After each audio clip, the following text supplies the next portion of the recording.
दोस्तों, पिछले एपिसोड में हमने देखा था कि कैसे हसल उस डिवाइन आर्टिफैक्ट को लेकर समुद्र में कूद गया था। असल समुद्र की गहराइयों में छुपने की कोशिश करता है और उस आर्टिफैक्ट को एक विशाल व्हेल के अंदर छुपा देता है ताकि कोई उसे ढूंढ ना सके। लेकिन हमारा एमसी टाइनी भी कहाँ हार मानने वाला था। वो तुरंत उस मूवमेंट को ट्रैक करता है और सीधा उस व्हेल पर एक जबरदस्त हमला कर देता है। टाइनी अपने हैमर से उस व्हेल की गर्दन पर इतनी जोर से वार करता है कि उसे वो डिवाइन आर्टिफैक्ट उगलना ही पड़ता है। जैसे ही वो आर्टिफैक्ट टाइनी के हाथों में आता है, उसे एक बहुत बड़ी राहत महसूस होती है। लेकिन दोस्तों, हसल को ऐसे ही छोड़ देना टाइनी के प्लान में बिल्कुल नहीं था। उसे याद था कि उसका काम अभी अधूरा है, इसलिए वो अपना हैमर दोबारा उठाता है और उसमें लाइटनिंग भरकर उस व्हेल पर एक भयानक धमाका कर देता है। समुद्र का पानी खून से लाल हो जाता है और वो व्हेल वहीं मारी जाती है। टाइनी चैन की सांस लेता है, लेकिन तभी उसे एहसास होता है कि असली खतरा तो अभी बाकी है। अगर kraken को नहीं रोका गया तो करुण शहर पूरी तरह तबाह हो जाएगा और वो इस डिवाइन ऑब्जेक्ट को भी नहीं बचा पाएगा। टाइनी को समझ आ जाता है कि अब सिर्फ एक ही रास्ता बचा है, उसे खुद उस विशाल kraken को रोकना होगा। जैसे ही टाइनी आगे बढ़ता है, उसे अपने सिर पर एक बहुत ही भयानक और ईविल प्रेशर महसूस होता है। ये दर्द इतना खतरनाक था कि टाइनी तुरंत उस डिवाइन आर्टिफैक्ट को खोलता है और उसे आसमान की तरफ ऊंचा उठा लेता है। वो उस जायंट बीस्ट से विनती करता है कि वो अपना हमला रोक दे, क्योंकि शहर के मासूम लोग बहुत बुरी तरह तड़प रहे हैं। लेकिन आपको क्या लगता है, क्या वो मॉन्स्टर इतनी आसानी से मान जाएगा? बिल्कुल नहीं। kraken उसकी बात सुनने से साफ इनकार कर देता है। वो कहता है कि इस दुनिया की बुराई को खत्म करने के लिए सबको कुर्बान होना ही पड़ेगा। चूंकि वो आर्टिफैक्ट अब अपनी सही जगह पर नहीं था, इसलिए kraken को लगता है कि वो अपने पुराने वादे तोड़ने के लिए पूरी तरह आजाद है। वो शहर को कुचलने के लिए अपना एक बहुत बड़ा टेंटिकल हवा में उठाता है, जिससे साफ हो जाता है कि वो रुकने के मूड में बिल्कुल नहीं है। हमारा एमसी भी अपनी जगह पर डटा रहता है और चिल्लाकर उस मॉन्स्टर को पीछे हटने के लिए कहता है। टाइनी की इस हिम्मत को देखकर kraken का पूरा गुस्सा सीधा टाइनी की तरफ मुड़ जाता है। वो बीस्ट पहचान लेता है कि ये वही लड़का है जिसके पास वो पावर है, लेकिन वो दर्द भरी आवाज में पूछता है कि वो अपने बच्चे को खोने का दर्द कैसे भूल सकता है। इस डिवाइन रेज का वजन इतना भयानक था कि टाइनी के मुंह से खून निकल आता है। लेकिन इस भयंकर दर्द के बीच भी टाइनी को कुछ और महसूस होता है। उसे समझ आता है कि ये जानवर सिर्फ गुस्से में नहीं है, बल्कि उसका दिल बुरी तरह टूटा हुआ है। इस दर्द को समझते हुए टाइनी उस kraken से एक वादा करता है। वो कसम खाता है कि जिसने भी उसके बच्चे को मारा है, वो उन्हें ढूंढ कर खत्म कर देगा। वो kraken से कहता है कि वो उस पर भरोसा करे और ये तबाही रोक दे। पहले तो वो जानवर टाइनी की ताकत पर शक करता है, लेकिन टाइनी पूरी ईमानदारी से कहता है कि वो खुद को और भी ज्यादा मजबूत बनाएगा। टाइनी की ये सच्चाई देखकर kraken का दिल पिघल जाता है और वो आखिरकार उसकी मदद करने के लिए तैयार हो जाता है। उधर दूसरी तरफ जैनस आखिरकार होश में आ जाता है। लियम उसे जिंदा देखकर बहुत खुश होता है और जैनस मजाक में कहता है कि उसे तो लगा था कि वही जगह उसकी कब्र बन जाएगी। लेकिन तभी उनका ध्यान उस डीमन फॉलोअर की तरफ जाता है जो गुस्से से अपने दांत पीस रहा था। हालात उसके खिलाफ होने के बावजूद वो विलन हार मानने को तैयार नहीं था। वो डार्क लाइटनिंग से घिरा हुआ हवा में उड़ने लगता है। वो नाइट्स का मजाक उड़ाता है और सब कुछ जलाकर राख करने के लिए डार्कनेस की एक बहुत बड़ी वेव तैयार करता है। लेकिन भाई साहब, इससे पहले कि वो अपना हमला कर पाता, एक विशाल टेंटिकल आकर उसे जोर से हिट करता है। उसे तुरंत समझ आ जाता है कि ये कोई एक्सीडेंट नहीं है, क्योंकि kraken उसे बार बार बेरहमी से पीटने लगता है। लियम ये सब देखकर एकदम कंफ्यूज हो जाता है कि आखिर ये मॉन्स्टर अचानक से सिर्फ उनके दुश्मन पर ही क्यों हमला कर रहा है। जब kraken उस फॉलोअर को एक परमानेंट वुंड देता है, तब जाकर जीनस को पूरी बात समझ आती है। वो नोटिस करता है कि बीस्ट की पावर नाइट्स को बिल्कुल भी नुकसान नहीं पहुंचा रही है। इसका मतलब साफ था, टाइनी अपने मिशन में कामयाब हो गया था, पर वो घायल डीमन फॉलोअर भी बहुत ढीठ था। वो एक अजीब सी अननेचुरल पावर का इस्तेमाल करके आसमान में एक बहुत बड़ा लाल रंग का फूल रेड फ्लावर बना देता है। ये पौधा बहुत तेजी से बढ़ता है और नाइट्स को फंसाने के लिए अपनी वाइन्स बेलें छोड़ने लगता है। जब जीनस और लियम उन बेलों से लड़ रहे होते हैं, तो वो फॉलोअर चिल्लाता है और उस फूल की पुखड़ियों के अंदर छुप जाता है। नाइट्स को लगता है कि वो भाग रहा है, लेकिन वो पौधा अचानक शहर की तरफ मुड़ जाता है। लियम अपनी पूरी ताकत से उस पर चार्ज करता है, लेकिन उसके अटैक्स का कोई असर नहीं होता। वो बेलें दोनों नाइट्स को खिलौनों की तरह उठाकर फेंक देती हैं। वो तुरंत उठते हैं और मॉन्स्टर को रोकने के लिए महल की तरफ भागते हैं। जब वो शहर के करीब पहुंचते हैं, तो वहां का नजारा देखकर वो शॉक में जम जाते हैं। जो नाइट्स महल की रखवाली कर रहे थे, वो अब जिंदा लाशों ज़ॉम्बीज़ की तरह दिख रहे थे। उनके चेहरे से इंसानियत गायब थी और उनकी आंखें बिल्कुल खाली और डरावनी लग रही थीं। वो बार बार डेथ और ग्लोरी के बारे में कुछ अजीब सा चांट कर रहे थे, जैसे कोई बहुत ही ताकतवर ताकतवर इंसान उन्हें कंट्रोल कर रहा हो। थोड़ी ही दूरी पर हसल गुस्से में अपना हाथ जमीन पर मारता है। टाइनी की इंटरफेरेंस की वजह से उसका एक बहुत इंपॉर्टेंट टास्क बर्बाद हो चुका था। फिर भी वो खुद को तसल्ली देता है कि वो अभी भी अपने गोल तक पहुंच सकता है। वो उन वीक नाइट्स को खुलेआम चैलेंज करता है कि अगर हिम्मत है तो उसे रोक कर दिखाएं। जीनस और लियम ये सब सुन लेते हैं। जैसे ही वो दुश्मन अपने गोल की बात करता है, लियम तुरंत समझ जाता है कि उसका रास्ता सीधा किंग के चेम्बर की तरफ जाता है। अगर उसका टारगेट वही है तो इसका मतलब किंग की जान खतरे में है। वो पोजेस्ड नाइट्स उन पर हमला कर देते हैं। लियम फैसला करता है कि अब सोचने का वक्त नहीं है। वो जीनस को कुछ सैनिकों को संभालने को कहता है और खुद आगे बढ़ जाता है। वो बहुत ध्यान से अपनी स्वॉर्ड के फ्लैट साइड चपटे हिस्से से वार करता है ताकि किसी की जान न जाए। अपने ही साथियों को इस हालत में देखना उसके लिए बहुत दर्दनाक था, लेकिन वो खुद को आगे बढ़ने के लिए पुश करता है। अभी सबसे बड़ी प्रायोरिटी किंग को बचाना था। जीनस भी देखता है कि लियम अपनी लीथल फोर्स रोक रहा है तो वो भी खुद पर ओड़ा कंट्रोल रखता है। दोस्तों, अब सीन शिफ्ट होता है रॉयल चेम्बर के अंदर, जहां वो डीमन फॉलोअर पहले से ही किंग के सामने खड़ा था। एक बेचारा नाइट डार्क लाइटनिंग में हवा में तड़प रहा था। वो डीमन फॉलोअर बेरहमी से उसका चेहरा कुचलता है और उसे जमीन पर पटक देता है। फिर वो थ्रोन के और करीब जाता है और बहुत ही मजाकिया अंदाज में अपना इंट्रोडक्शन देता है, जैसे कि रॉयल्टी को इतनी इज्जत तो मिलनी ही चाहिए। किंग उसे तुरंत पहचान लेते हैं कि यही वो मास्टरमाइंड है जिसने ये सारी तबाही मचाई है। वो डीमन फॉलोअर पूरे घमंड के साथ इस बात को एक्सेप्ट करता है। वो ऐलान करता है कि आज रात करून ब्लड लाइन हमेशा के लिए खत्म हो जाएगी। वो हमला करने के लिए डार्क लाइटनिंग तैयार करता है, लेकिन इससे पहले कि वो कुछ कर पाता, जेनिस पीछे से आकर उस पर हमला कर देता है। वो डीमन फॉलोअर उसका मजाक उड़ाता है और कहता है कि उसके अटैक्स बिल्कुल यूजलेस हैं। ठीक उसी वक्त लियम भी दूसरी तरफ से स्ट्राइक करता है। वो दोनों किंग से माफी मांगते हैं कि उन्हें आने में देर हो गई। लियम को जिंदा देखकर किंग की जान में जान आती है, लेकिन वो डीमन फॉलोअर उन पर हिंसता है और कहता है कि उनके यहाँ आने का मतलब सिर्फ इतना है कि आज और ज्यादा लोग मरेंगे। वो एक बहुत ही भयानक डार्क लाइटनिंग इकट्ठी करता है और एक डेवास्टेटिंग अटैक की तैयारी करता है। लियम को तुरंत सच्चाई का एहसास हो जाता है। अगर वो इस हमले से बच भी गया तो किंग इस ब्लास्ट में मारे जाएंगे। बचने का सिर्फ एक ही रास्ता था। वो पहले से ही माफी मांगता है और जेनस को खींचकर अपने सामने एक ढाल शील्ड की तरह खड़ा कर देता है। जेनस को तो कुछ समझ ही नहीं आता कि उसके साथ क्या हो रहा है और तभी वो भयानक हमला उन पर आ गिरता है। उसे एक पल में लियम को याद आता है जब किंग ने उसे रॉयल गार्ड बनाया था और उस पर शहर को बचाने का भरोसा जताया था। जब धुआं छिड़ता है तो लियम टूटे हुए फर्श पर घुटनों के बल बैठा होता है और जीनस पास ही बेहोश पड़ा होता है। लियम को बहुत भारी रिग्रेट पछतावा होता है। वो खुद को कोसता है कि उसने हमेशा अपनी जान की बाजी लगाकर लड़ाई क्यों नहीं की। उसे लगने लगता है कि वो नोबल कहलाने के लायक ही नहीं है। तभी किंग इस खतरे के बीच भी आगे आते हैं और उसे याद दिलाते हैं कि ईविल पावर हमेशा इंसान के दिमाग की कमजोरी पर हमला करती है। सबसे जरूरी बात यह है कि इंसान गलतियों के बाद भी हार ना माने। लियम किंग को पीछे हटने को कहता है, लेकिन किंग कहते हैं कि वो इसे हैंडल कर लेंगे। तभी जेनस को होश आ जाता है और वो गुस्से से पागल हो उठता है। वो साफ कहता है कि वो सिर्फ अपनी वजह से जिंदा है और लियम को ढाल की तरह इस्तेमाल करने के लिए खूब खरी खोटी सुनाता है। वो अपनी नफरत को छुपाता नहीं है और कहता है कि वो इस धोखे को कभी नहीं भूलेगा। लियम अपनी गलती मान लेता है और वादा करता है कि वो बाद में इसका हिसाब बराबर कर देगा, लेकिन अभी उनका दुश्मन उनके सामने खड़ा था। ऊपर खड़ा वो डीमन फॉलोअर शॉक में था कि ये लोग अभी तक जिंदा कैसे हैं। गुस्से में पागल होकर वो और भी ज्यादा डार्क मैजिक इकट्ठा करने लगता है। जीनस समझ जाता है कि उनके पास सिर्फ एक ही मौका है, उन्हें इस ईविल एनर्जी को पूरी तरह खत्म करना ही होगा। वो डीमन फॉलोअर अपना हमला करता है। उसे लगता है कि अब सब खत्म हो जाएगा, लेकिन तभी जीनस अपनी सेकंड टेक्निक एक्टिवेट करता है और अपनी स्वॉर्ड को इतनी जोर से घुमाता है कि सॉन्ग ऑफ क्रेजी विंड्स पागल हवाओं का गीत बन जाता है। इस हमले की ताकत देखकर वो डीमन फॉलोअर सन रह जाता है। उसे यकीन ही नहीं हो रहा था कि एक चैलेंजर रैंक का नाइट इतनी भयानक पावर कैसे निकाल सकता है। ठीक उसी वक्त लियम पीछे से कारण एस रॉयल गार्ड की फोर्थ टेक्निक का इस्तेमाल करके पूरी ताकत से हमला कर देता है। उन दोनों का ये कंबाइंड ब्लो उस डीमन फॉलोअर पर एक चट्टान की तरह गिरता है। वो दर्द से चीखता है और उसका शरीर धुएं में बदल कर गायब हो जाता है। एक पल के लिए सबको लगता है कि लड़ाई खत्म हो गई। किंग थकान से बेहोश हो जाते हैं और उनके गार्ड्स डर कर उनकी तरफ भागते हैं, लेकिन जेनस तुरंत नोटिस करता है कि कुछ तो गड़बड़ है। वो बताता है कि उन्होंने उस डीमन फॉलोअर का सिर्फ एक हाथ काटा है। इसका मतलब वो वहाँ से भागने में कामयाब हो गया। कहीं दूर वो घायल डीमन फॉलोअर गुस्से में गालियां बक रहा था। वो अपनी शैडोज को बुलाने की कोशिश करता है, लेकिन अब वो काम नहीं कर रही थी। उनकी फोर्स का लगभग 30% इस मिशन में लगा हुआ था। फिर भी वो बुरी तरह घायल हो गया। हालात अब उसके कंट्रोल से बाहर हो रहे थे। तभी वो आसमान की तरफ देखता है और उसके होश उड़ जाते हैं। ऊपर टाइनी अपने वॉलिंग पर उड़ रहा था और उसके हाथ में वो डिवाइन ऑब्जेक्ट था। उसे अपनी आंखों पर विश्वास ही नहीं हो रहा था कि ये छोटा सा बच्चा इस पूरे खेल का सेंटर कैसे बन गया। टाइनी बहुत ही आराम से उसे चिढ़ाते हुए जवाब देता है, जिससे उस डीमन फॉलोअर का गुस्सा और भी ज्यादा भड़क जाता है। उसके हाथ में डार्क मैजिक इकट्ठा होने लगता है। वो मानता है कि उसे नहीं पता टाइनी को ये आर्टिफैक्ट कैसे मिला, लेकिन अब उसे कोई फर्क नहीं पड़ता। वो टाइनी की तरफ इविल एनर्जी की एक बहुत बड़ी वेव छोड़ देता है। पीछे हटने की बजाय टाइनी मुस्कुराता है और वॉलिंग को आगे बढ़ने का ऑर्डर देता है। वुल्फ सीधा उस अटैक की तरफ तेजी से बढ़ता है, जिसे देखकर डीमन फॉलोअर शॉक रह जाता है। टाइनी अपनी आयरन गॉड टेक्निक एक्टिवेट कर लेता है। वो बहुत ही प्रिसीजन के साथ अपने वेट को एडजस्ट करता है, खुद को भारी बनाता है और फिर लॉन्च करते वक्त अपनी बॉडी को एकदम हल्का कर देता है। अपनी आयरन बॉडी के साथ वो सीधा उस डार्क अटैक से टकराता है और उसे चीरता हुआ बाहर निकल आता है। वो डीमन फॉलोअर तो बस मुंह फाड़े देखता ही रह जाता है। टाइनी बिना रोके ऐलान करता है कि वो उसे खत्म करने आ रहा है। वो वॉलिंग को दोबारा बुलाता है और बहुत ही रफ्तार से चार्ज करता है। उसका हैमर उस डीमन फॉलोअर से टकराता है और उसे सीधा नीचे जमीन पर दे मारता है। वो दुश्मन अभी भी टाइनी का मजाक उड़ा रहा था, लेकिन टाइनी समझ जाता है कि वो अब पहले से कमजोर हो चुका है, इसलिए वो इस खेल को खत्म करने की तैयारी करता है। तभी वो डीमन फॉलोअर अपना एक हाथ उठाता है और बहुत ही भयानक लेवल का इविल मैजिक इकट्ठा करने लगता है। अपना एक पैर घुमाने के बाद भी वो मुस्कुरा रहा था। वो मानता है कि टाइनी ने उसे अपना आखिरी हथियार इस्तेमाल करने पर मजबूर कर दिया है। वो एनर्जी बहुत ही खतरनाक तरीके से बढ़ने लगती है। टाइनी तुरंत समझ जाता है कि ये क्या है। ये पावर बिल्कुल एक फायर सैक्रिफाइस की तरह लग रही थी। वो डीमन फॉलोअर चीख कर कहता है कि वो टाइनी को जलाकर बहुत ही दर्दनाक मौत मारेगा और फिर वो उस डार्क एनर्जी का एक बहुत बड़ा धमाका कर देता है। टाइनी को खतरे का एहसास हो जाता है। वो जानता था कि यहाँ लॉन्ग रेंज अटैक्स काम नहीं आएंगे। इस डेस्परेट मोमेंट में उसे याद आता है जो उस डिवाइन ऑब्जेक्ट ने उसे सिखाया था। नॉर्मली सोल को एक्टिवेट करने के लिए सुपर ह्यूमन स्टेट में पहुंचना पड़ता है, लेकिन टाइनी को अपने पास का एक्सपीरियंस याद आ जाता है। उस डिवाइन ऑब्जेक्ट को कसकर पकड़ते हुए वो अपनी आंखें बंद करता है और फोकस करता है। डीमन फॉलोअर को लगता है कि टाइनी का खेल खत्म हो गया, लेकिन तभी उसे कुछ अजीब सा महसूस होता है। दोस्तों, टाइनी अपनी सोल पावर को एक्टिवेट कर लेता है। ये देखकर उस डीमन फॉलोअर के चेहरे की हवाइयां उड़ जाती हैं। एक एक्सपर्ट रैंक का लड़का ऐसा कैसे कर सकता है? इससे पहले कि वो कुछ समझ पाता, टाइनी अपनी आंखें खोलता है और इस मौके का फायदा उठाता है। वो अपना वेपन उठाता है और जोरदार हमला कर देता है। इस टक्कर से वो डीमन फॉलोअर अपना बैलेंस खो बैठता है और आसमान से नीचे गिरने लगता है। गिरते हुए वो शॉक में चीखने लगता है। टाइनी उसके नीचे आता है और समझ जाता है कि वो आखिरकार जीत गया, लेकिन वो डीमन फॉलोअर हार मानने को तैयार नहीं था। वो टाइनी के हाथों को कसकर पकड़ लेता है और कसम खाता है कि मरने से पहले वो टाइनी के टुकड़े टुकड़े कर देगा। पर टाइनी जरा भी नहीं घबराता, बल्कि वो मुस्कुरा देता है और उसकी इस मुस्कान का राज तब खुलता है जब ठीक उनके पीछे वो विशाल क्राकन आ जाता है। वो डीमन फॉलोअर डर के मारे कांपने लगता है और भागने की कोशिश करता है। वो चिल्लाता है कि ये जानवर उसे नहीं पकड़ पाएगा, लेकिन टाइनी उसके पैर को और भी कसकर पकड़ लेता है और उसे भागने नहीं देता। वो डीमन फॉलोअर धमकी देता है कि इससे टाइनी भी मारा जाएगा। टाइनी बहुत ही शांति से जवाब देता है कि अगर ऐसा है तो इसका मतलब तुम्हारी मौत तो पक्की है। इससे पहले कि वो आजाद हो पाता, एक बहुत बड़ा टेंटकल नीचे आता है और उस डीमन फॉलोअर को पूरी तरह निगल लेता है। हवा में सिर्फ धुआं बचता है और उस दुश्मन का नामो निशान मिट जाता है। लेकिन अब टाइनी आसमान से नीचे गिर रहा था। वो घबरा जाता है क्योंकि उसके पास वॉलिंग को बुलाने के लिए बिल्कुल भी माना नहीं बची थी। इतनी ऊंचाई से गिरने का मतलब था सीधा मौत। वो इस सिचुएशन पर गुस्सा करता है। वो इस तरह मरने के लिए बिल्कुल तैयार नहीं था, लेकिन तभी उसका गिरना रुक जाता है। वो नोटिस करता है कि वो किसी और चीज पर नहीं बल्कि सीधा क्राकन के ऊपर आकर गिरा है। वो डिवाइन बीस्ट उसे बहुत प्यार से पकड़ लेता है। क्राकन की आवाज अब शांत थी, उसमें कोई गुस्सा नहीं था। वो टाइनी को मदद के लिए शुक्रिया कहता है और मानता है कि अब उसका गुस्सा शांत हो चुका है। टाइनी भी मुस्कुराते हुए कहता है कि कोई बात नहीं, ये तो मेरा फर्ज था। इसके कुछ ही समय बाद करून किंगडम इस पूरी घटना का ऐलान कर देता है। डीमन फॉलोअर्स ने लगभग पूरे किंगडम को तबाह कर दिया था, लेकिन एक छोटे से यंग हीरो ने सबको बचा लिया। दुश्मन हार चुके थे और क्राकन का मामला भी सुलझ गया था। टाइनी की इस बहादुरी को देखते हुए किंग उसे रेडिएंट नाइट चमकता हुआ शूरवीर का टाइटल देते हैं। दोस्तों, इस घटना की 3 महीने बीत जाते हैं। टाइनी बिना किसी भटकाव के अपनी ट्रेनिंग पर फोकस करता है और उसकी ग्रोथ साफ नजर आने लगती है। जब गस अब उसे देखता है तो उसे यकीन ही नहीं होता कि इतने कम समय में ये लड़का इतना ज्यादा कैसे बदल गया। टाइनी बताता है कि वो सिर्फ खुद को बेहतर बनाने पर फोकस कर रहा है और एक सीक्रेट ग्रोथ मेथड का इस्तेमाल कर रहा है, जिससे उसकी स्पीड इतनी बढ़ गई है। जैसे वो साथ चलते हैं, गस नोटिस करता है कि उसके रिकवर होने के दौरान किंगडम को कितना अच्छे से दोबारा बना लिया गया है। लड़ाई की तबाही अब लगभग गायब हो चुकी थी। टाइनी उसे याद दिलाता है कि वो पिछली लड़ाई में बहुत बुरी तरह घायल हुआ था और पूछता है कि क्या उसका इतनी जल्दी ऐसे घूमना ठीक ठीक है। जीनस उस बात को टाल देता है और मानता है कि लियम का उसे ढाल बनाने की वजह से जो चोटें आई उससे वो ओरा स्लो जरूर हुआ है, लेकिन अब वो एकदम ठीक है। फिर वो बात को टाइनी की तरफ मोड़ देता है। वो कहता है कि सिर्फ एक एक्सपर्ट रैंक पर होने के बावजूद टाइनी ने एक सेक्रेड आर्टिफैक्ट की पावर का इस्तेमाल किया और अपने से कहीं ज्यादा ताकतवर दुश्मन को हराया। इतने भारी स्ट्रेन तनाव का शरीर पर कुछ न कुछ बुरा असर तो पड़ता ही है। टाइनी भी मानता है कि उसके हाथ अभी भी कांपते हैं और उसका दिमाग और शरीर पूरी तरह से सिंक में महसूस नहीं होते। वो इसे हंसी में टालने की कोशिश करता है, लेकिन जैनिस समझ जाता है कि ये किसी बहुत गहरी डैमेज का इशारा हो सकता है। टाइनी अपने हाथों को देखता है और सोचता है कि असल में हुआ क्या था। लड़ाई के दौरान जब उसकी माना और स्टेमिना लगभग खत्म हो गई थी तो उसका बॉडी और सोल का बैलेंस बिगड़ गया था, लेकिन रिकवर करने की कोशिश में उसने कुछ बहुत ही अनएक्सपेक्टेड ढूंढ निकाला। उसने पावर और द सोल आत्मा की ताकत को कंट्रोल करना सीख लिया था। ये पावर माना जैसी ही लगती थी, लेकिन असल में ये बिल्कुल अलग तरीके से काम करती है। अपनी खत्म हो चुकी माना की जगह इस पावर का इस्तेमाल करके उसने अपनी बॉडी का डैमेज बहुत कम कर लिया था। वो शांति से बिना माना का इस्तेमाल किए मैजिक बनाकर दिखाता है। उसकी मैजिक स्वॉर्ड हवा में उड़ती है और पास पड़े एक पत्थर को चकनाचूर कर देती है। इस बात से कंफर्म हो जाता है कि टाइनी ने सच में एक नया रास्ता खोल लिया है। उसे एहसास होता है कि सोल को ट्रेन करके और अ मास्टर बनने की जो पुरानी कहानियां थीं वो शायद सच थीं, और ये सब इसलिए हो पाया क्योंकि उसने हार मानने से इनकार कर दिया था। अब उसके सामने एक बिल्कुल नई पॉसिबिलिटी खुल चुकी थी। जैनस को ये देखकर बहुत राहत मिलती है कि टाइनी अच्छे से रिकवर कर रहा है। फिर वो एक बहुत इंपॉर्टेंट बात छेड़ता है। वो टाइनी को एक लेटर दिखाता है जिसमें उनकी अगली मंजिल के बारे में लिखा था। ड्यूक चाहते थे कि वो लोग सीधा एल्फनहाइम जाएं, लेकिन जैनस चाहता था कि वो पहले कैपिटल राजधानी जाएं। वो एल्फनहाइम जाने से पहले वलेंसिया फैमिली को यहाँ हुए सारे इंसिडेंट की रिपोर्ट देना चाहता था। टाइनी उस लेटर को बहुत ध्यान से पढ़ता है। उसे याद था कि आजरान इंपीरियल फैमिली की शादी के दौरान सेकंड डिजास्टर होने वाली है। शायद एल्फनहाइम भेजने का प्लान सिर्फ एक बहाना था। अपनी पास्ट लाइफ में ये जानकर कि जीनस आखिरकार मारा जाता है, टाइनी को शक होता है कि कोई उन्हें असली खतरे से दूर भेजने की साजिश रच रहा है। भले ही उसे पता था कि थर्ड डिजास्टर एल्फनहाइम में होगी और उसे वहां अस्टीना से मिलना है, लेकिन उसे क्लो की बात याद आती है जब उसने टाइनी को अपनी बहन जैसा मानने को कहा था। टाइनी के लिए अब क्लो एक फैमिली की तरह थी और वो हर हाल में उसकी रक्षा करना चाहता था। साथ ही उसके दिमाग में कैपिटल की चिंता भी घूम रही थी। उसकी पिछली जिंदगी में जीनस जैसा ताकतवर कैप्टन भी वहां होने वाली ट्रेजेडी को नहीं रोक पाया था, लेकिन अगर वो दोनों अभी वहां जाएं तो शायद वो किस्मत को बदल सकते हैं। सब कुछ सोचने के बाद टाइनी फैसला करता है वो लोग पहले कैपिटल ही जाएंगे। जैनस मुस्कुरा देता है क्योंकि वो भी यही चाहता था। इसी बीच महल में किंग टाइनी और गेनस के साथ बाकी लोगों को भी एड्रेस कर रहे थे। वो खुशी खुशी बताते हैं कि शहर को दोबारा बनाने का काम बहुत अच्छे से चल रहा है। रेडिएंट नाइट की एडवाइस मानकर सभी देशों को सीक्रेट आर्टिफैक्ट्स और डीमन फॉलोअर्स के खतरे के बारे में वार्निंग भेज दी गई थी। करुण में शांति वापस आ चुकी थी और अब वक्त था प्रिंस हेनरी के कॉरोनेशन का। किंग अपने हाथों से हेनरी के सिर पर ताज पहनाते हैं। हेनरी बहुत ही हम्बली उसे एक्सेप्ट करता है और कहता है कि वो अभी भी खुद को इस थ्रोन के लायक नहीं समझता, लेकिन वो एक बार फिर रेडिएंट नाइट का शुक्रिया अदा करना चाहता है। टाइनी ओरा कंफ्यूज हो जाता है क्योंकि उसे लगता है कि सीक्रेट आर्टिफैक्ट उधार लेने के बदले उसे पहले ही काफी इनाम मिल चुका है, लेकिन हेनरी मानता है कि वो काफी नहीं था। उसके इशारे पर सैनिक एक बहुत ही स्पेशल आइटम लेकर आते हैं। हेनरी समझाता है कि टाइनी की करंट ग्रोथ स्टेज पर उसे एन्चांटेड आर्मर की जरूरत नहीं है, लेकिन ये ऑब्जेक्ट बिल्कुल अलग है। ये एक आर्टिफिशियल आर्टिफैक्ट था जिसे करुण के पुराने राजा ने अपने एडवेंचर्स के दौरान इस्तेमाल किया था। ये था नेकलेस ओमान, जादुई हार। हेनरी ये बेशकीमती हार टाइनी के सामने रख देता है। टाइनी एकदम टेंस हो जाता है। उसे लगता है कि ये चीज इतनी वैल्यूएबल है कि वो इसे एक्सेप्ट नहीं कर सकता। हेनरी साफ बताता है कि वो असल में टाइनी को ट्रांसेंडेंडेंट आर्मर का एक सेट देना चाहता था, लेकिन वो आर्मर नेशनल ट्रेजर राष्ट्रीय स्मृति में रजिस्टर्ड है, इसलिए उसने ये नेकलेस चुना जिसमें अभी भी 6th क्लास मैजिक भरा हुआ है। टाइनी अभी भी अनईजी फील कर रहा था। उसे पता था कि हेनरी दिल का बहुत अच्छा है, लेकिन इतनी बड़ी जेनरोसिटी उसे ओवरवेलमिंग लग रही थी। वो ट्रांसेंडेंडेंट आर्मर के बारे में सोचता है, खासकर 7 सर्कल टाइप जिसके पास सुपर ह्यूमन स्ट्रेंथ होती है। वो इतना रेयर है कि कॉन्टिनेंट के 10 महान नाइट्स ने भी उसे मुश्किल से छुआ होगा। सिर्फ वेपन मास्टर्स ही उसका इस्तेमाल कर पाते थे। किंग उसे तसल्ली देते हैं कि अगर इस नेकलेस की सारी माना इस्तेमाल भी हो जाए तो ये एक दिन के अंदर खुद को वापस रिस्टोर कर लेता है। ये सुनकर टाइनी बहुत ही रिस्पेक्ट के साथ उसे एक्सेप्ट कर लेता है और इसे अपना सम्मान मानता है। हेनरी खुद अपने हाथों से उसे वो हार देता है और कहता है कि जब भी वो इस नेकलेस को देखेगा तो उसे याद रहेगा कि पूरा करुण शहर हमेशा उसके साथ खड़ा है। ये देखकर वहाँ मौजूद सारे लोग खुशी से झूम उठते हैं और रेडिएंट नाइट के नाम के नारे लगाने लगते हैं। हेनरी घर से टाइनी का हाथ हवा में उठा देता है। बाद में शहर के बाहर गस उन लोगों की तारीफ कर रहा था जो उनका जश्न मना रहे थे। तभी टाइनी फैसला करता है कि वो ये नेकलेस गस जेनस को देगा। जेनस ये सुनते ही शौक में जम जाता है। उसे इस बेशकीमती खजाने का वजन महसूस होने लगता है। टाइनी समझाता है कि वो अभी इतनी ज्यादा माना को हैंडल नहीं कर सकता और इसका सही इस्तेमाल नहीं कर पाएगा, इसलिए अच्छा होगा कि जेनस इसे सेफ रखे। जीनस मान जाता है और वादा करता है कि वो इसे मैजिक टावर के थ्रू प्रॉपर्ली रजिस्टर करवाएगा और जब तक टाइनी तैयार नहीं हो जाता वो इसकी हिफाजत करेगा। टाइनी को भी राहत मिलती है क्योंकि वो चाहता था कि जीनस हर हाल में ताकतवर बना रहे, लेकिन जैसे ही वो मुड़ता है उसके दिमाग में एक बहुत भारी ख्याल आता है। वो जानता था कि वो जीनस को उसी जगह ले जा रहा है जहाँ पिछली जिंदगी में जीनस की मौत हुई थी। जल्द ही वो एक बहुत बड़ी नदी के पास पहुँचते हैं। जीनस को लगता है कि उन्हें एक बोट किराए पर लेनी पड़ेगी, लेकिन टाइनी का प्लान कुछ और ही था। अपना टाइम और पैसा बचाने के लिए वो तुरंत अपना मूनवुल्फ समन करता है और बिना सोचे आगे बढ़ जाता है। जीनस शॉक में रह जाता है, लेकिन वो भी उस पर चढ़ जाता है। जब वो पानी के ऊपर से तेजी से गुजर रहे थे, जीनस डर के मारे उसे कसकर पकड़ लेता है। टाइनी उसकी ये हालत नोटिस करता है और आराम से पूछता है कि सब ठीक तो है। जीनस बर्दाश्त करने की कोशिश करता है, लेकिन वुल्फ की वो भयानक स्पीड उसके बर्दाश्त से बाहर थी। टाइनी को एहसास होता है कि भले ही वॉलिंग पर सवारी करना उसके लिए आसान हो, लेकिन दूसरों के लिए ये किसी बुरे सपने जैसा है। आखिरकार जीनस से रहा नहीं गया और मोशन सिकनेस की वजह से उसने वहीं उल्टी कर दी। जब वो नदी के दूसरी तरफ पहुंचते हैं तो दोनों बुरी तरह थक कर जमीन पर गिर पड़ते हैं। उनकी सांसें फूल रही थीं। वहां के लोकल लोग उन्हें इस हालत में देखकर बहुत कंफ्यूज हो जाते हैं। जेनस मानता है कि एक पल के लिए उसे लगा था कि उसकी जान ही निकल जाएगी। वो सुझाव देता है कि अगली बार वो घोड़े ही किराए पर लेंगे, लेकिन उसी वक्त जेनस को एहसास होता है कि कुछ तो गड़बड़ है। टाइनी भी तुरंत समझ जाता है। टाइनी का वायलेट वॉलेट गायब था। वो तुरंत याद करने की कोशिश करता है और उसे शक होता है कि जब वो जीनस की मदद कर रहा था शायद तभी वो समुद्र में गिर गया। जीनस तुरंत खुद को कोसने लगता है। उसकी आवाज में गिल्ट साफ झलक रहा था। टाइनी उसे तसल्ली देता है कि पैसे तो फिर से कमाए जा सकते हैं। वो बताता है कि ऐसे फ्री सिटीज में इमरजेंसी फंड्स का इंतजाम होता है। तभी उनका ध्यान पास खड़े दो गुंडों पर जाता है जो एक छोटे बच्चे को परेशान कर रहे थे और अचानक एक चीख सुनाई देती है। उसी रात जब वो महल के पास पहुंचते हैं तो टाइनी सोचता है कि ये एक फ्री सिटी है, इसलिए वो पैसों का बैग पक्का किसी चोर की जेब में चला गया होगा। जेनिस अभी भी टेंस था। वो टाइनी को रेडिएंट नाइट कहकर बुलाता है। वो हिम्मत जुटाकर टाइनी से पूछता है कि क्या वो अपनी ही रेपुटेशन मिट्टी में मिलाने का प्लान बना रहा है। जीनस का मानना था कि बिना पूरी इन्वेस्टिगेशन किए और सिचुएशन को समझे बिना ताकत का इस्तेमाल करने से सोसाइटी में सिर्फ केओस फैलेगा, इसलिए वो ताकत इस्तेमाल करने से पहले सावधानी बरतने की सलाह देता है। टाइनी मुस्कुरा देता है। वो जीनस के इस स्ट्रॉन्ग सेंस और रिस्पॉन्सिबिलिटी की दाद देता है। वो ये भी नोटिस करता है कि जीनस एक आम घुड़सवार से 3 गुना ज्यादा तेज सवारी करता है, जो उसके कमाल के टैलेंट को दिखाता है। टाइनी को लगता है कि जीनस को साथ लाना उसका एकदम सही फैसला था। जीनस इशारा करता है कि वो समझ गया है, लेकिन तभी टाइनी अपनी स्पीड बढ़ा देता है और उसे पीछे छोड़ देता है, जिससे जीनस हैरान रह जाता है। आने वाली सेरेमनी से पहले टाइनी जीनस से एक बहुत इंपॉर्टेंट सवाल पूछता है। वो सेकंड प्रिंस के बारे में पूछता है। जाना बताता है कि पब्लिक में सेकंड प्रिंस की इज्जत अच्छी है और ऐसा कहा जाता है कि वो क्राउन प्रिंस के बहुत करीब है। ये सुनकर टाइनी को अजीब सी बेचैनी होने लगती है। उसे याद आता है कि उसकी पिछली जिंदगी में अफवाहें उड़ी थी कि सेकंड प्रिंस ने बगावत को करने की कोशिश की थी और वो क्राउन प्रिंस के साथ मारा गया था। ये यादें और अभी की बातें बिल्कुल मैच नहीं कर रही थीं। टाइनी सोचने पर मजबूर हो जाता है कि आखिर इंपीरियल फैमिली के अंदर सच में क्या खिचड़ी पक रही है। दोस्तों, अब कहानी शिफ्ट होती है सीधे पैलेस महल के अंदर। वहाँ एक छोटा सा बच्चा महारानी की गोद में आराम से सो रहा था। ये सेकंड एम्प्रेस कंसोर्ट काटिया थी। उसे पहले से ही पता चल चुका था कि उनका प्लान बहुत बुरी तरह फेल हो गया है। इसलिए जब एक डीमन फॉलोअर एक चमकते हुए ऑर्ड के जरिए उससे कांटेक्ट करता है और डिटेल्स छुपाने की कोशिश करता है तो महारानी का गुस्सा और भड़क जाता है। वो उसे याद दिलाती है कि उन्होंने इस प्लान के लिए सालों तक तैयारियां की थीं और इसे एक्सिक्यूट करने से पहले पूरे 3 महीने एक एक डिटेल पर काम किया था और इतने सारे एफर्ट्स का नतीजा क्या निकला? 0। महारानी का भरोसा अब टूटने लगा था। वो डीमन फॉलोअर भी गुस्से में उस ऑर्ड को कसकर पकड़ लेता है। वो साफ कहता है कि महारानी जब चाहे ये डील तोड़ सकती हैं। महारानी ये सुनकर भड़क जाती हैं। वो फॉलोअर याद दिलाता है कि ये उनके लिए शर्मिंदगी की बात है, क्योंकि महारानी ही वो इंसान थीं जो एजन की नफरत भरी ब्लड लाइन को हमेशा के लिए मिटाना चाहती थीं। वो महारानी पर दबाव डालता है कि वो बहुत सोच समझकर फैसला ले, क्योंकि ऐसे मौके बार बार नहीं मिलते। महारानी के हाथ कांप रहे थे, लेकिन उनका लालच उनके डर से कहीं ज्यादा बड़ा था। वो गारंटी चाहती थी कि उनका फाइनल गोल हर हाल में पूरा होगा। वो फॉलोअर पूरे कॉन्फिडेंस के साथ सक्सेस की गारंटी दे देता है। है। ठीक उसी वक्त उनका बेटा नींद से जागता है और अपनी माँ को पुकारता है। महारानी के चेहरे के भाव पलक झपकते ही बदल जाते हैं। वो उस ऑक को साइड में रख देती हैं और बहुत प्यार से अपने बेटे से बात करने लगती हैं। उनका बेटा अपनी आने वाली क्लास के बारे में बात करता है और ओरा इनसिक्योर फील करता है क्योंकि वो सिर्फ आधा इंपीरियल था और उसकी आंखें गोल्डन नहीं थीं। महारानी उसे टोकते हुए कहती है कि वो ऐसी कमजोर बातें ना करे क्योंकि वो उसे बहुत ताकतवर देखना चाहती है। वो उसे हमेशा की तरह खुद को बेहतर बनाने के लिए इनकरेज करती है। अपनी माँ की बातें सुनकर उस बच्चे का मूड तुरंत ठीक हो जाता है। वो पूरे गर्व से कहता है कि जब वो अपने बड़े भाइयों जितना ताकतवर हो जाएगा तो वो अपनी माँ को अपनी पीठ पर बिठाकर पूरे इंपीरियल पैलेस के 10 चक्कर लगाएगा। महारानी प्यार से मुस्कुराती है और उस पर अपना पूरा भरोसा जताती है। वो मासूम बच्चा खुशी खुशी अपनी क्लास की बातें सुनाता रहता है, इस बात से बिल्कुल अनजान कि उसके आसपास कितनी खतरनाक साजिशें रची जा रही हैं। उधर दूसरी तरफ डीमन फॉलोअर्स का सेकंड एल्डर अपने सारे मेंबर्स को इकट्ठा करता है। वो अपनी गलती मानता है लेकिन कहता है कि अगर वो और भी तैयारियां कर लेते तो भी शायद नतीजा यही होता। फर्स्ट एल्डर बहुत बुरी तरह घायल था और रिकवर कर रहा था और उनके बहुत सारे रिसोर्सेज बर्बाद हो चुके थे। उनका सारा गुस्सा अब टाइनी पर फूट रहा था। वो मानते हैं कि टाइनी ने ही उनका सारा खेल बिगाड़ा है। वो टाइनी की मूवमेंट्स ट्रैक करते हैं और उन्हें पता चलता है कि टाइनी आज़रियन की तरफ बढ़ रहा है। चूंकि वहाँ बहुत जल्द एक बहुत बड़ा इवेंट होने वाला था, इसलिए उनका शक और भी गहरा हो जाता है। हालांकि उन्हें वेलेंसिया फैमिली के साथ टाइनी का कोई डायरेक्ट लिंक नहीं मिलता। एल्डर ऑर्डर देता है कि वो अपना सारा फोकस अपने लार्जर ऑब्जेक्टिव, बड़े लक्ष्य पर लगाएं। वो ब्लू फॉक्स का इस्तेमाल करके एक बहुत बड़ा कांड करने वाले थे। वापस पैलेस में क्राउन प्रिंस एक रिपोर्ट पढ़ रहा था। उसे पता चलता है कि कोई इंसान अपनी मर्जी से उसके सामने पेश होने आया है। उसके सामने खड़ा इंसान कोई और नहीं बल्कि सेकंड प्रिंस रॉय वैनज़ैन था। रॉय बताता है कि वो एक डोमेस्टिक इंटेलिजेंस ग्रुप के साथ काम करना चाहता है। क्राउन प्रिंस पॉइंट आउट करता है कि ऐसे रफ काम रॉय को सूट नहीं करते क्योंकि रॉय हमेशा रूल्स को स्ट्रिक्टली फॉलो करने वाला और लोगों को डायरेक्टली कमांड करने वाला इंसान रहा है। इससे पहले कि उनकी बातचीत और गहरी होती, पीछे से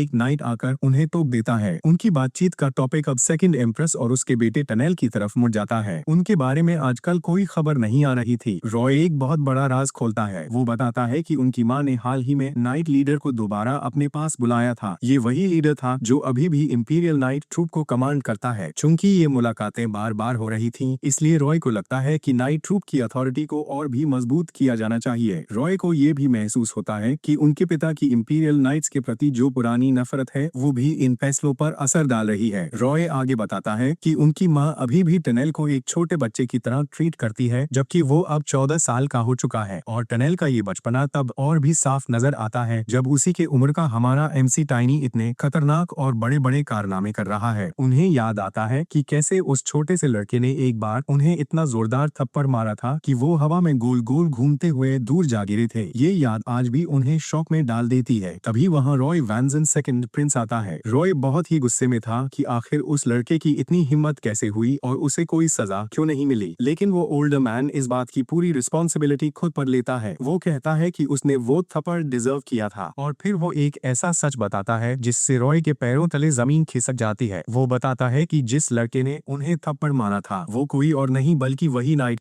रेडियंस है जिसने करुण को तबाह होने से बचाया था। रॉय पूरी तरह से डिसबिलीफ में जम जाता है। उसे यकीन ही नहीं होता कि जिस इंसान ने क्राकन को रोका और डीमन वॉरशिपर्स को धूल चटाई वो वही लड़का है। अफवाहें तो ये उड़ रही थीं कि वो कोई 20 साल का हाफ TWF है, लेकिन क्राउन प्रिंस ने साफ कर दिया था कि वो असल में महज एक बच्चा है। ये बात रॉय को अंदर तक परेशान कर देती है, जबकि क्राउन प्रिंस मन ही मन उस शानदार लड़के से मिलने की उम्मीद कर रहा था। सीन शिफ्ट होता है आज़रियन में। वेलेंसिया फैमिली के दूसरे मैंशन में हमारा एमसी टाइनी ईगार्ड ड्यूक एसगार्ड के सामने खड़ा है। ईगार्ड उसे आंखें फाड़े पूरी तरह से डिसबिलीफ में घूर रहे थे, और घूरे भी क्यों ना, महज एक ही साल के अंदर टाइनी की बॉडी में इतनी जबरदस्त ग्रोथ हुई थी कि वो अब कोई छोटा बच्चा नहीं लग रहा था। ईगार्ड का इस तरह उसे घूरना टाइनी को बहुत इरिटेट कर रहा था। आखिर उसने हाल ही में इतने बड़े बड़े कारनामे किए थे, फिर भी ईगार्ड उसके साइज को लेकर हैरान थे। खैर, ड्यूक ईगार्ड खुद को संभालते हैं और टाइनी की अचीवमेंट्स की खुलकर तारीफ करते हैं। लेकिन दोस्तों, ये मीटिंग सिर्फ तारीफों के लिए नहीं बुलाई गई थी। माहौल तुरंत सीरियस हो जाता है। ईगार्ड एक बहुत ही खतरनाक खबर देते हैं। वो बताते हैं कि क्राउन प्रिंस की अपकमिंग वेडिंग के दौरान इंपीरियल पैलेस के अंदर एक सेकंड डिजास्टर आने वाली है। अब आप सोच रहे होंगे कि इंपीरियल पैलेस जैसी सुरक्षित जगह पर तबाही कैसे आ सकती है। ईगार्ड यही बात समझाते हैं। पैलेस के चारों तरफ एक ग्रेट बैरियर है। ये कोई मामूली जादू की दीवार नहीं है। ये कैपिटल की बाहरी दीवारों से सीधा जुड़ा हुआ है और किसी भी इविल एनर्जी या करप्टेड माना को अंदर आने से पहले ही सप्रेस करके जमा देता है। ये बैरियर पूरे शहर को एक साइलेंट प्रोटेक्शन देता है। इस बैरियर के असर से सिर्फ 3 तरह के लोग ही आजाद हैं, इंपीरियल फैमिली, इंपीरियल नाइट्स और इंपीरियल विजार्ड्स। बाकी हर एक इंसान पर इसका असर होता है। ईगार्ड बहुत ही गहराई से समझाते हैं कि अगर पैलेस के अंदर कोई बड़े लेवल की तबाही मचानी है तो किसी को अंदर से उस बैरियर के साथ छेड़छाड़ करनी ही पड़ेगी। और इसका सीधा सा मतलब ये था कि इंपीरियल फैमिली के टॉप लेवल रैंक्स में कोई गद्दार छुपा हुआ है। ईगार्ड बताते हैं कि वो सिर्फ क्राउन प्रिंस पर पूरी तरह भरोसा करते हैं। वो सेकंड प्रिंस को भी शक के घेरे से बाहर कर देते हैं और फिर उनका शक जाता है सेकंड सिस्टर पर। उन्हें लगता है कि शायद कोई डीमन वॉरशिपर्स के इन्फ्लुएंस में आ चुका है और उसे खुद इस बात का एहसास तक नहीं है। बातों बातों में ईगार्ड टाइनी के रेकलेस नेचर पर कमेंट कर देते हैं। वो कहते हैं कि चाहे चीजें कितनी भी साफ क्यों ना हो, टाइनी हमेशा बिना सोचे सीधा आगे कूद पड़ता है। ये बात टाइनी को तीर की तरह चुभती है और वो तुरंत डिफेंसिव हो जाता है। हालांकि वो बाहर से खुद को एकदम शांत दिखाने की कोशिश करता है। ईगार्ड उसे याद दिलाते हैं कि उसे एल्फनहाइम जाने का ऑर्डर मिला था, तो वो यहाँ क्या कर रहा है। टाइनी कहता है कि उसके पास यहाँ रुकने का एक बहुत सॉलिड रीजन था। ईगार्ड इस बार बात को जाने देते हैं। तभी उनका एक सर्वेंट भागता हुआ कमरे में आता है और एक बहुत ही अर्जेंट खबर देता है। वो बताता है कि weapon master Grid van Seldon ने ईगार्ड को एक स्पारिंग मैच के लिए चैलेंज किया है। दोस्तों, ये ग्रिड कोई ऐरा गहरा इंसान नहीं है। पूरे किंगडम अलायंस में ग्रिड इकलौता ऐसा इंसान है जो सुपर ह्यूमन के लेवल पर खड़ा है। जब किंगडम और अलायंस के बीच लंबा युद्ध चला था तब ग्रिड और ईगार्ड कई बार एक दूसरे से भिड़े थे। युद्ध खत्म होने के बाद भी उनकी ये राइवलरी चलती रही। 3 साल पहले ग्रिड एक और यूजर बन गया था जो कि ताकत का सबसे ऊंचा लेवल है। और मजे की बात यह है कि ठीक 1 साल पहले ईगार्ड ने भी वही स्टेज हासिल कर ली थी। अब दोनों की रैंकिंग्स बिल्कुल बराबर थी। टाइनी को अपनी पास्ट लाइफ से याद था कि जब इन दोनों सुपर ह्यूमंस की टक्कर होती है तो पूरी दुनिया हिल जाती है। टाइनी गुस्से में अपने हाथ में पकड़ा हुआ कागज कुचल देता है। उसे लगता है कि ये लड़ाई का टाइमिंग एकदम बकवास है। जब उन्हें स्टेबिलिटी पर फोकस करना चाहिए तब कोई अपनी ताकत नापने आ रहा है। लेकिन टाइनी का शातिर दिमाग तुरंत दौड़ने लगता है। वो अपनी इरिटेशन को साइड में रखता है और ईगार्ड को सजेस्ट करता है कि वो इस चैलेंज को एप कर ले, लेकिन कुछ ऐसी कंडीशंस के साथ जो उनके बड़े प्लान में फायदेमंद साबित हो। एक हफ्ते बाद कैपिटल के बाहर बना हुआ विशाल कॉलोसियम अखाड़ा लोगों की भीड़ से खचाखच भरा हुआ था। 2 सुपर ह्यूमंस की लड़ाई देखने के लिए हजारों लोग इकट्ठा हुए थे। भीड़ में बैठे कुछ लोग टाइनी की तरफ इशारा करके फुसफुसा रहे थे कि यही वो रेडिएंट नाइट है, जबकि कुछ लोग शक कर रहे थे क्योंकि अफवाहों के हिसाब से तो उसे काफी उम्रदराज होना चाहिए था। लेकिन वहाँ सिर्फ एक्साइटमेंट नहीं थी बल्कि टेंशन भी थी। लोग चुपके से बातें कर रहे थे कि आखिर एम्परर ने इस लड़ाई की परमिशन दी ही क्यों, और ऐसे लगे हुए घाव आसानी से नहीं भरते, और अगर किसी को गंभीर चोट लग गई तो ये देश के लिए बहुत बड़ा नुकसान होगा।